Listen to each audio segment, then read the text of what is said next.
আসসালামু আলাইকুম। আপনারা ইতিমধ্যে জানেন যে মৎস্য অধিদপ্তর একটি নতুন নিয়োগ বিজ্ঞপ্তি প্রকাশিত হয়েছে। প্রকাশের তারিখ হচ্ছে 9 ফেব্রুয়ারি। তো এখানে অনেকগুলো পদের সংখ্যা রয়েছে।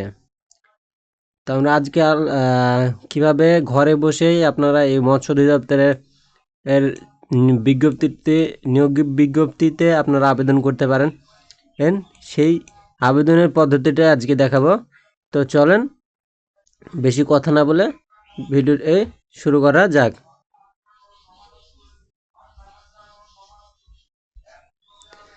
প্রথমে আমরা যে কোনো একটা ব্রাউজারে চলে যাবেন। এরপরে সার্চ অপশনে গিয়ে এই যে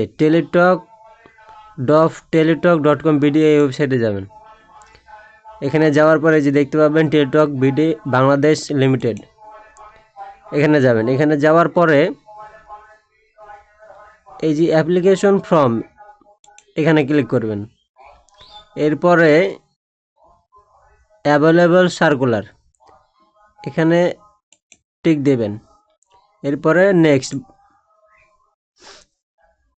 এরপরে আপনারা যে পদে আবেদন করবেন সেই পদে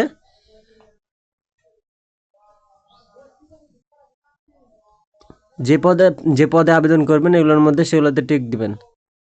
ধরেন যে কোনো একটাতে, আমি অপসহায়ক একটা টিক দিলাম। এরপরে নেক্সট।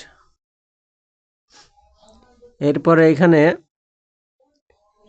নো করে দিবেন, তারপরে নেক্সট করবেন।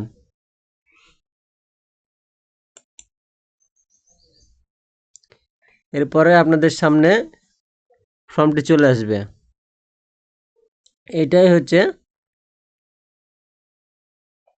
আবেদনের ফর্ম। তো এই আবেদনের ফর্মটা আপনারা সম্পূর্ণ সঠিকভাবে নির্মূলভাবে আপনারা পূরণ করবেন।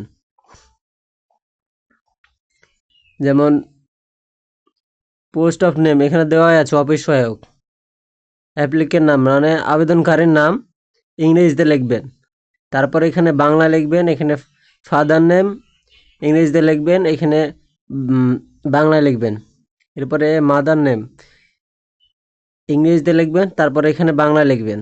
তারপরে আপনার date of birth, nationality, religion মানে ধর্ম, জেন্ডার মানে আপনি কোন লিঙ্গের। এরপরে আপনার ন্যাশনাল এনআইডি কার্ড যদি থাকে তাহলে তো আপনার ন্যাশনাল এনআইডি কার্ডের নম্বর চাইবে, এখানে দেবেন। তারপরে বার্থ রেজিস্ট্রেশন, পাসপোর্ট সাইজের, যাদের থাকবে তারা তো দেবেন, আর যাদের না থাকবে তারা দেবেন না। ম্যারিটাল স্ট্যাটাস এখানে সিঙ্গেল দেবেন। এবারে মোবাইল নাম্বার দেবেন, তারপরে আবার কনফার্ম মোবাইল নাম্বার দেবেন। মোবাইল নাম্বার দেওয়ার ক্ষেত্রে সচেতন থাকবেন যে এই নম্বরে কিন্তু আপনাদের কাছে মেসেজ আসবে, তো যেন ভুল না হয় সেভাবে আপনারা দিবেন। নিজে যেহেতু করবেন সেহেতু দেখে শুনে ভালোভাবে করবেন। এরপর একটা ইমেল দেবেন। কোটা, যাদের কোটা থাকবে তারা তো কোটা দেবেন, আর কোটা যদি না থাকে তাহলে নট অ্যাপ্লিকেবল করে দেবেন। ডিপার্টমেন্ট ব্লাড, এটা হচ্ছে যারা চাকরিরত অবস্থায় আছেন বা অন্য চাকরি করেন তাদের ক্ষেত্রে। যারা চাকরি করেন তারা সিলেক্ট করবেন, আর যারা চাকরি করেন না তারা নট অ্যাপ্লিকেবল লিখে দেবেন। এরপরে আপনার এনআইডি কার্ড অনুযায়ী আপনার পিতা অথবা মাতার এখানে নাম দেবেন।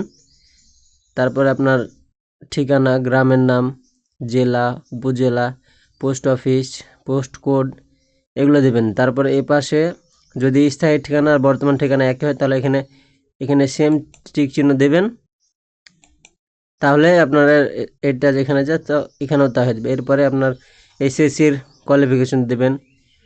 এখানে দেবেন হচ্ছে এসএসসি রোল নাম্বার, সাবজেক্ট, কোন সাবজেক্টে আপনি এসএসসি দিয়েছেন, বোর্ড রেজাল্ট দেবেন, পাসের সাল। এখানে যদি এইচএসসি দিয়ে থাকেন তাহলে এইচএসসি এর ফর্ম ফিল আপ করবেন। যারা মাস্টার্স বা গ্র্যাজুয়েশন করছেন তারা যদি গ্র্যাজুয়েশন সম্পন্নকারী হন তাহলে গ্র্যাজুয়েশনের এখানে সকল ডিটেলস দেবেন। এরপরে মাস্টার্সের, যদি আপনি মাস্টার্স পাস করে থাকেন তাহলে মাস্টার্সের সাবজেক্ট, রেজাল্ট, পাসের সাল এগুলো দিবেন। এরপর এটা হচ্ছে জিজ্ঞাসা যারা বর্তমানে চাকরিরত আছেন তাদের ক্ষেত্রে এটা তো আপনাদের এটা প্রয়োজন পড়বে না। এরপরে আপনার ভেরিফিকেশন কোড হিসাবে যে এখানে যে কোডটা আছে এই কোডটা দিবেন। দেওয়ার পরে এখানে ক্লিক করবেন। ক্লিক করে এখানে সাবমিট করলে আপনারা পরবর্তী ধাপে যাবেন এবং সেখানে শুধু আপনার সাবমিট করার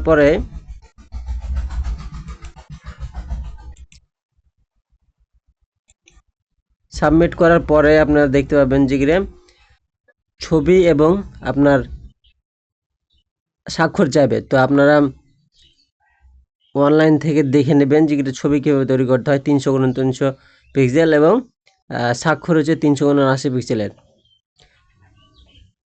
তো এই ছিল আজকের মতো ভিডিওটা। যদি ভিডিওটি ভালো লেগে থাকে তাহলে অবশ্যই লাইক, কমেন্ট এবং সাবস্ক্রাইব করে আমাদের পাশে থাকবেন। ধন্যবাদ।